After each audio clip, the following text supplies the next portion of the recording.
In this final section, Socrates moves from a discussion of pleasure to a discussion of the good.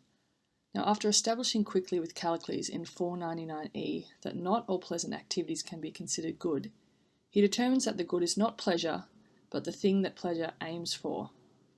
Thus, the good is the end to which all other activities aim for, and should be the goal of all activities, rather than simply pleasure. So under this distinction, the good life is not just about immediate feelings or gratification of desires, but about thinking well. And as a result, the good life requires expertise. Now this leads Socrates back to where he began, to a discussion of rhetoric. Now Plato and Socrates had a notorious dislike of sophistry, who were those who practiced and taught the art of rhetoric to help people advance politically. Now Socrates contrasted rhetoric with philosophy. The former was a mere knack, while the other required expertise. So Socrates makes the claim that it takes expertise in order to be able to separate good pleasures from bad ones.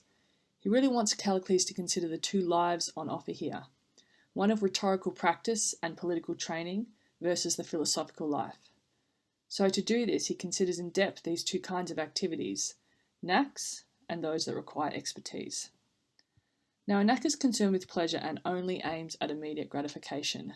A knack gives no thought to the nature of its object or the reasons for its actions. It doesn't think about whether the gratification is good or bad, and thus it is irrational. In 501a, Socrates uses the example of cooking as a knack, as it does not consider anything beyond providing pleasure and learning the habits and routines which enables this. In opposite to this is a branch of expertise, which on the other hand is a rational process. It considers the nature of its object it looks at and the reasons for its actions. It also considers types of pleasures. An example of this, in opposition to cooking, is medicine, which considers the health rather than the gratification of the person.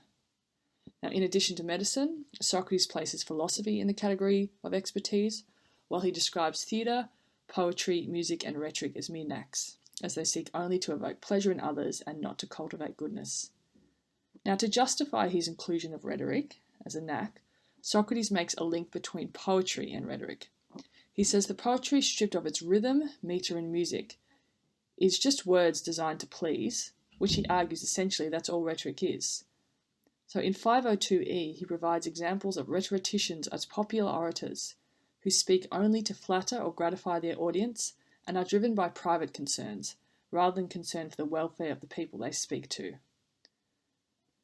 In contrast, for Socrates, philosophy is essentially an activity that requires one to care deeply about the moral welfare of the person they are speaking to, while in rhetoric, the speaker only thinks of themselves and what they want.